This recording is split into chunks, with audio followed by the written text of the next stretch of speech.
Welcome to the channel. I'm ShadowScoutSwede. Today I'm going to do a video about these two books. And this video will be a little bit longer than normal. But before we dive into that, we will be back after this message.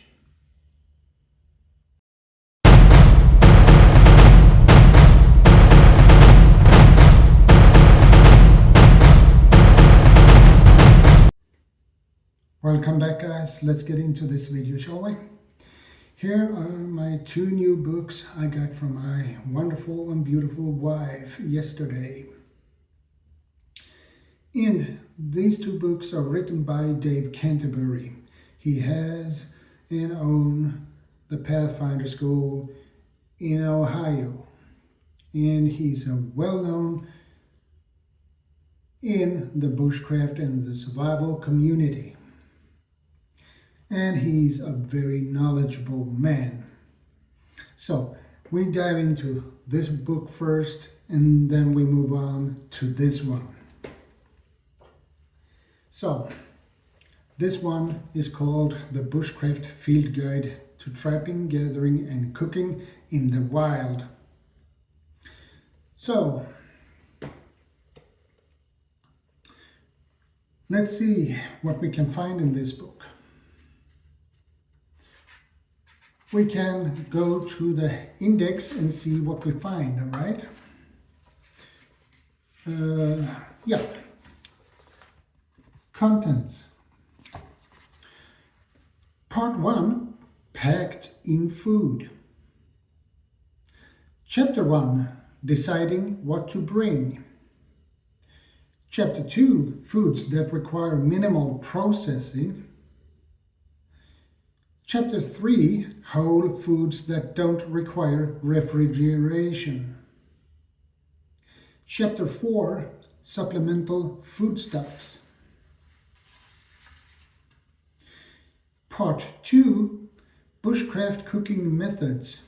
Chapter 5, Cooking in the Wild. Chapter 6, Building a Fire.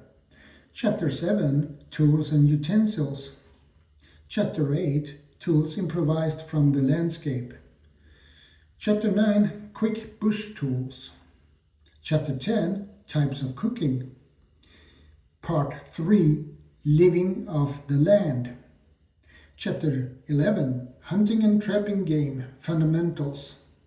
Chapter 12, Hunting Beyond the Basics. That means it's a little bit more advanced stuff. Chapter 13, Trapping Beyond the Basics. Chapter 14, Butchering Game. Chapter 15, Catching Fish and Frogs. Chapter 16, Dave's Favorite Recipes. So it's recipes in this book too, which is really nice. Chapter 17, Preparing Unconventional Foods. Chapter 18, Foraging. Chapter 19, Preserving Caught and Foraged Foods. Part 4, Emergency Cooking. Chapter 20, Cooking with Your Engine. Actually, you can do that. And I know people who've done that before. And it works very well. Chapter 21, Unconventional Fuels and Fuel Tabs. Chapter 22, Making a Stove.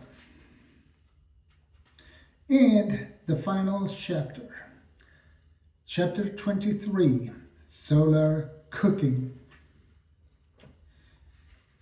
That's interesting also. And it also have an introduction, which is nice. And the size of the fonts is really good. Easy for me to read, actually. And what I have noticed in this book that is not in his two other books is that it is these kind of informational tabs, if you could say that. And it is also tips and tricks down here. And I can see if I can find any nice, yeah, a nice picture of a bow drill. Really beautiful, actually. And I noticed one thing that is not in his two first books, and that is, now we are on the part 3, living off land, on the land, okay? Here, this is not in his two first books, and these are photos, so these are really awesome to have, okay? Edible, safe plants, clover, cattail, and sorrel. And we are keep going on the edible plants. Violet, plantain, wild onion, dandelion, onion garlic, raspberries, and black walnut, wintercress, ramps, burdock, acorn, purslane, hickory nuts is edible. But here we have a section that says avoid. And nice photos of the plants you should avoid.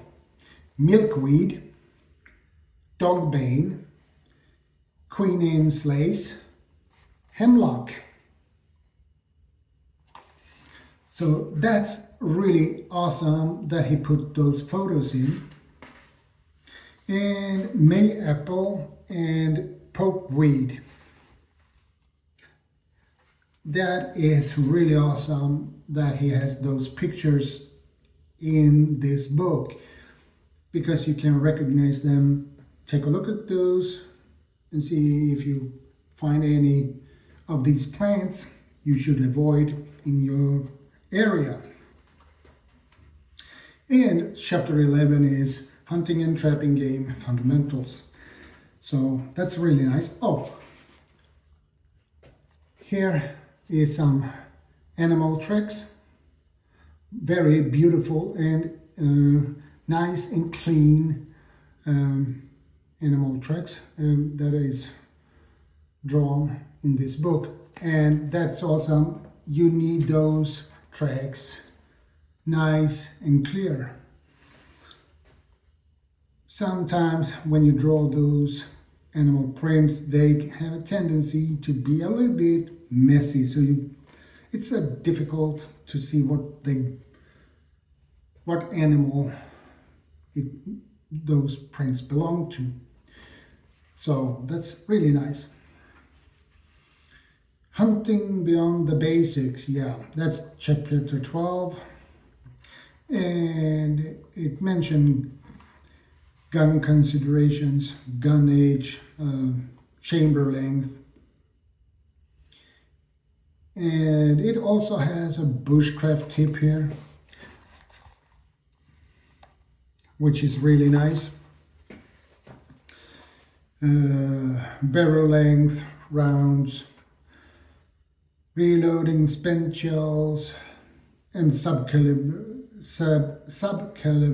adapters. It's a lot of information about that. We are not going into that much, but I can tell you this book contains a lot of information. Trapping beyond the basics. Uh,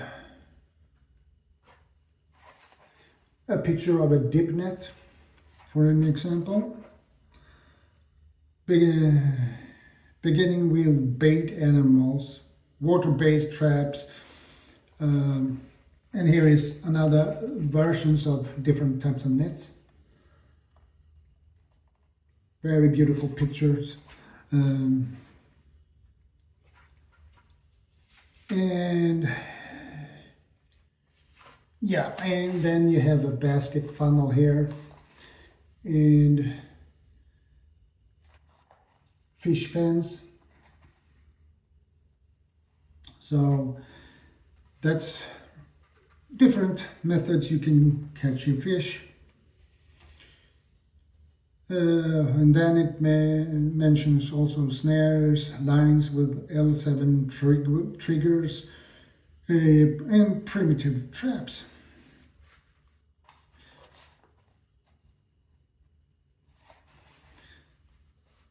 And yeah, to set these primitive traps, it takes a lot of practice to get them right. So I suggest practice to set these traps up in your backyard, preferably because you can supervise them so no other your pets get trapped in what you have set up, which would be bad luck, okay? So,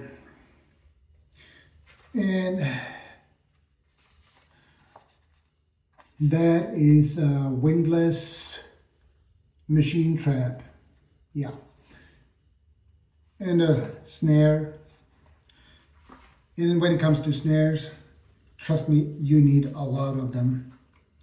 They are easy to pack and they don't take up that much space either, which is awesome. And you have also here different trigger methods, different types of triggers, I should say. And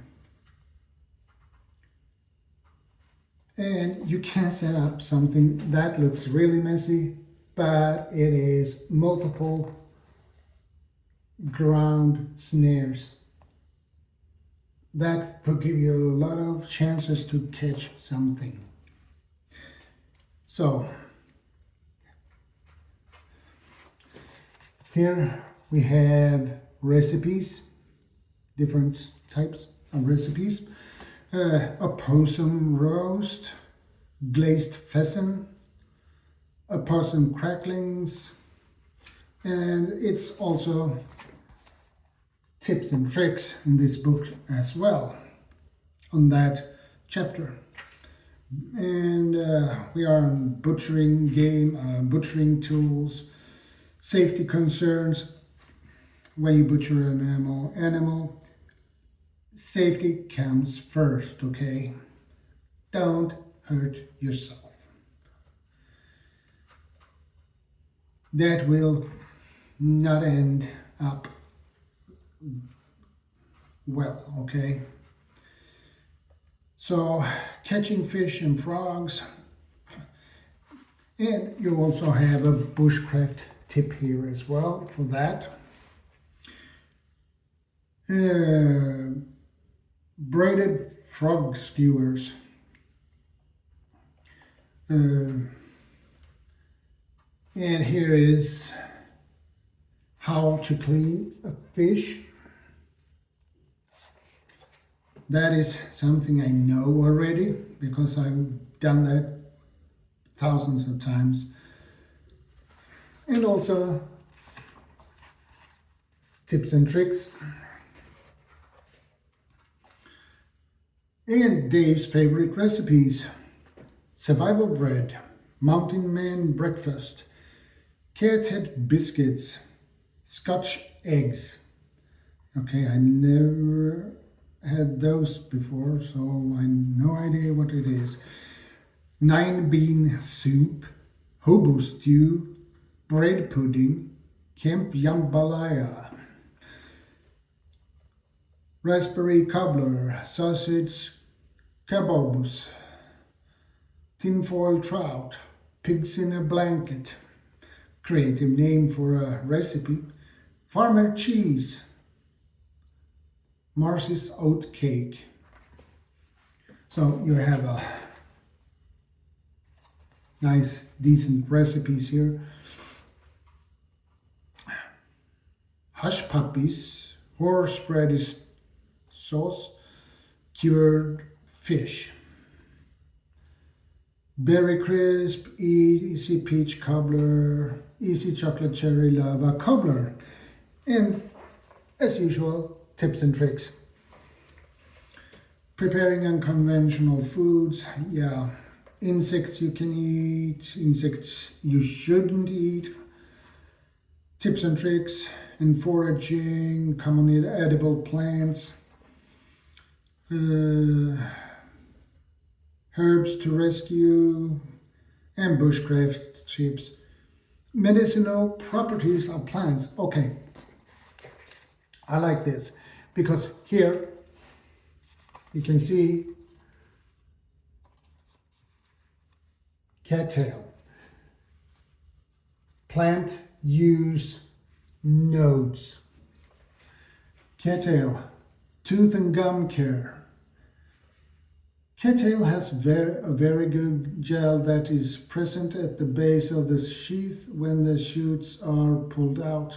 This gel is anesthetic and antiseptic. You can liken it to aloe as it is great for local pain relief from burns or stings.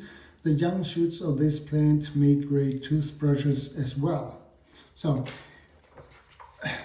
it's a really awesome book in that matter.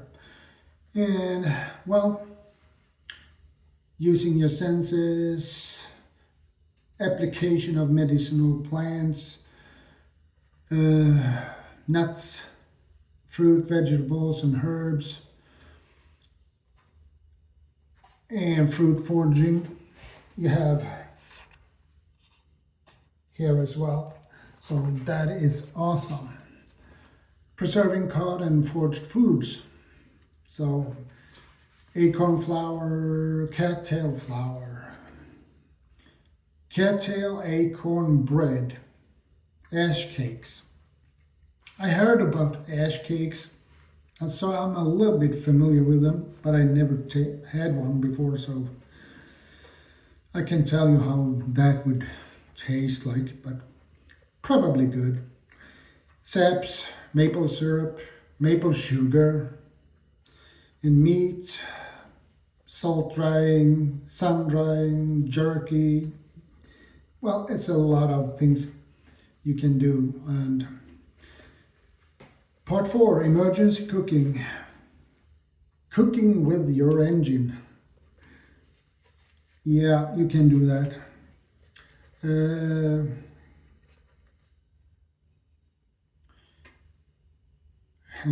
And some engine cooked recipes. Canned surprise, Buick burritos. That was a colorful name for a dish. Baked stuffed potatoes, Cherokee cheese bread.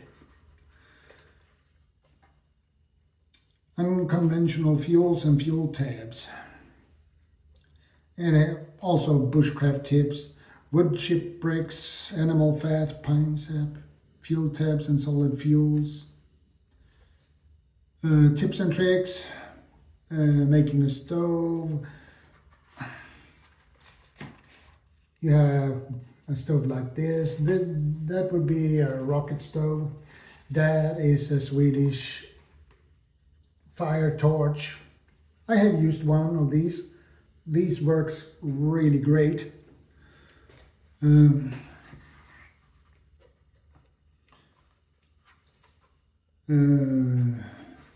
lamp stove.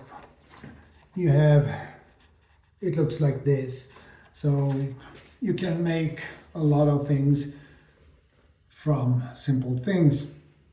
And what you have. Double can stove. This is a double can stove. So you can make one of those too. Solar cooking. windshield reflector cooker, yeah, timing and solar cooking, yeah, and tips and tricks, bushcraft tip, nutritional values of game animals and nuts. That is something that is really important actually to have.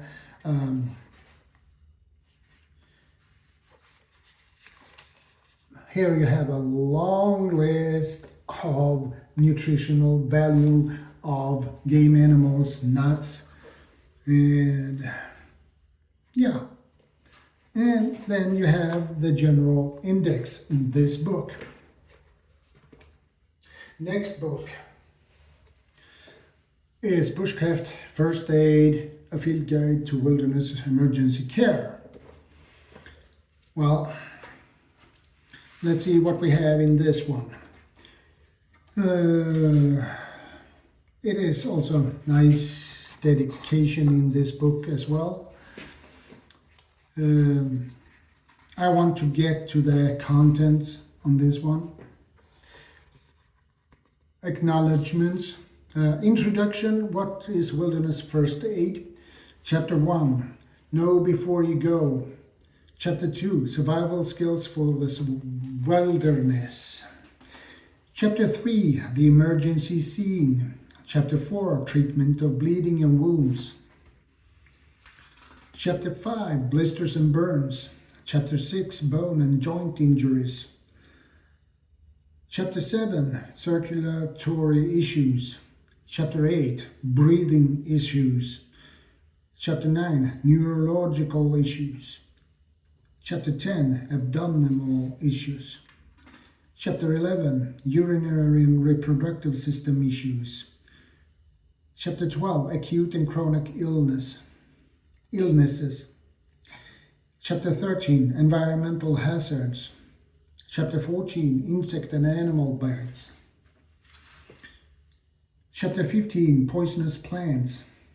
Chapter 16, plant medicine for the woodsman. Appendix 1, legal and ethical considerations. Appendix 2, creating first aid kits. And we have the first acknowledgements. It probably is,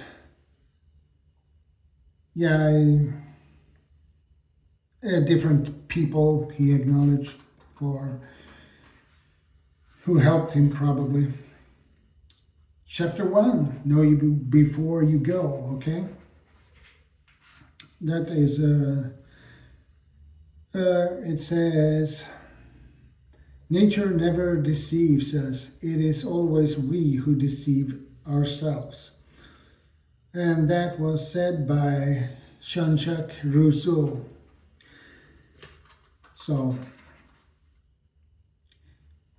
here is an important headline, okay? Develop an emergency plan. That is what everybody should have. Because emergencies will pop up. So that is what we in the prepper community always says. Develop an emergency plan that is customized to you and your family. It mentions handling stress, infectious disease precautions, helping as a team. That is another thing that is important as well.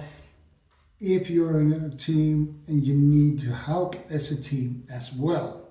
So it has little information here that says practical scenario and answer.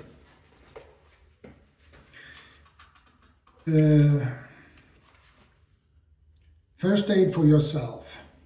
Self-aid, that is another little information here. reducing likelihood of illness, tips and tricks. It's built. This book is built on it is same way as the previous book, so that's also very good. Dressing for survival.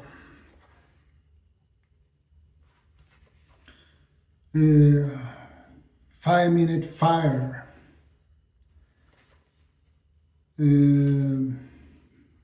It mentions tinder selection, building a bird's nest, and yeah, how to do it and prepare it. 5-minute shelter. That can be very useful as a 5-minute fire. Here you can set up a shelter like that in 5 minutes. That will not take long. 5-minute water boil, common outdoor injuries and accidents. Yeah, if you're an avid outdoors person, you will sooner or later be in some kind of accident or get injured. It happens. So you can be doing that for years, but you will have some injuries at some kind through the years. It depends on for how long you've been doing it. Using proper gear and techniques, that is another important thing in my opinion. You need to use the right gear for the right situation, okay? And proper techniques as well. Staying safe while improvising. Know your limits, tips and tricks. Okay. The emergency scene is chapter 3. Look around you, rescuing an injured person. Mechanism of injury. It's vital signs, heart rate, ABCs, ABCS, where to begin, and yeah. It's a lot of information about that. Physical exam, that is what you have to do no matter what. And you always begin at the top, okay?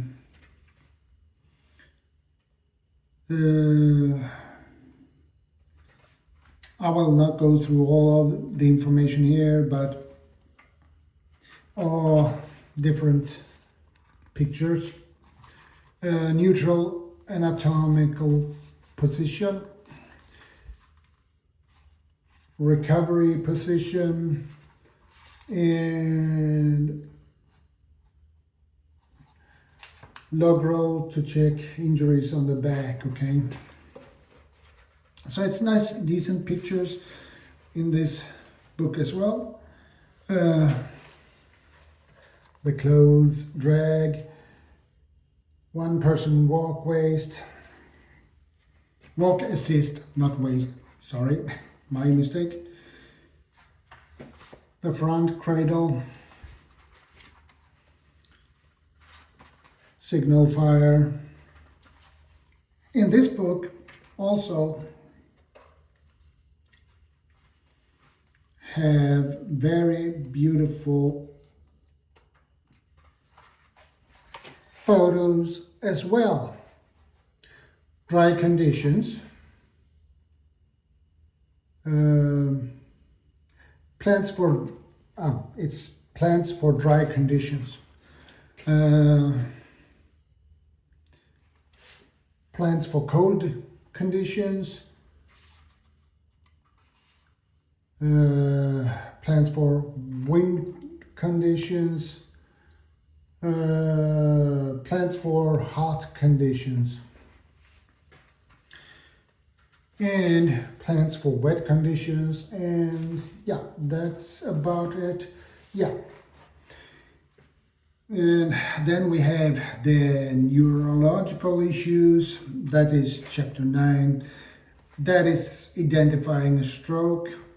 You can do certain tests for a person to see if there is a stroke that person had.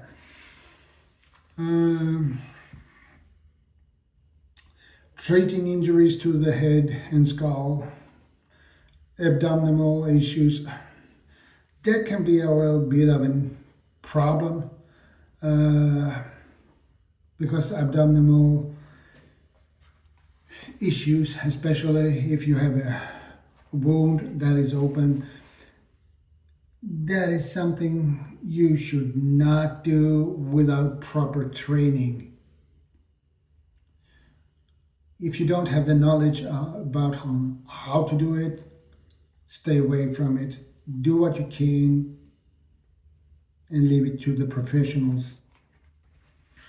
That is the best way to do it. Treating nausea and vomiting, easing diarrhea and constipation. That can definitely happen, especially outdoors. Pain in the lower abdomen, tips and tricks, acute and chronic illnesses, allergies and hives. And another thing that is really dangerous, and that is treating, if a person gets an anaphylactic shock, you should treat it the proper way. So this book mentions that too, okay? So that can be really tricky because anaphylactic shock is really dangerous. You can basically die from it. And then we have environmental hazards, hypothermia, frostbite, and submersion incidents.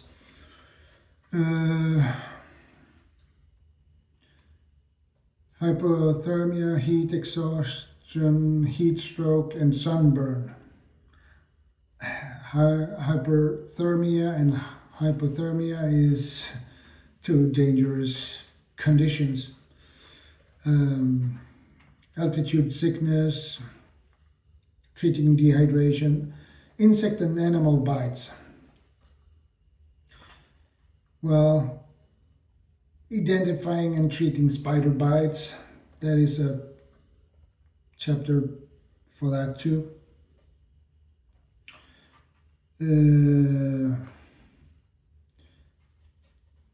Identifying and treating tick bites and tick-borne illness. Yeah, I got the Lyme disease many years ago. Treating snake bites, tips and tricks, poisonous plants, plant-related skin conditions, recognizing poisonous plants,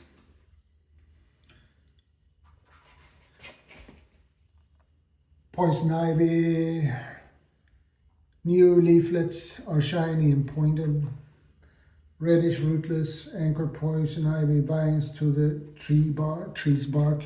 We don't have poison ivy here, or poison oak, as far as I know, or not poison sumac either.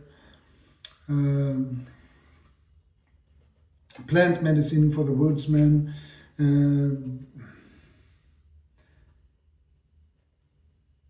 Herbal properties. Plants for dry conditions, swamp violets, sassafras, plantain, nettles. You have cattail.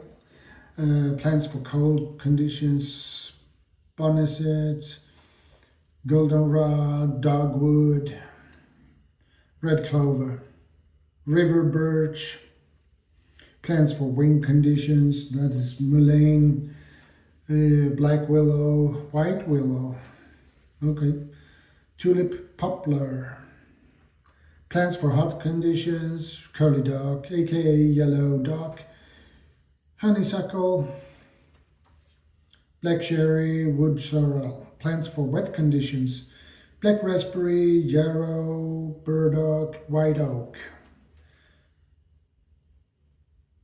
Heal all, aka woundwort, jewel weed, staghorn sumac, black walnut, white pine, dandelion, wild garlic. Well, you have a lot of information about that too. So, opossum mentality regarding medicinal plants, processing herbs for medicinal use. Well, that's about it, I guess. And it mentions also how to make salves, and you have common conditions and their treatments. You have a list on this side for that.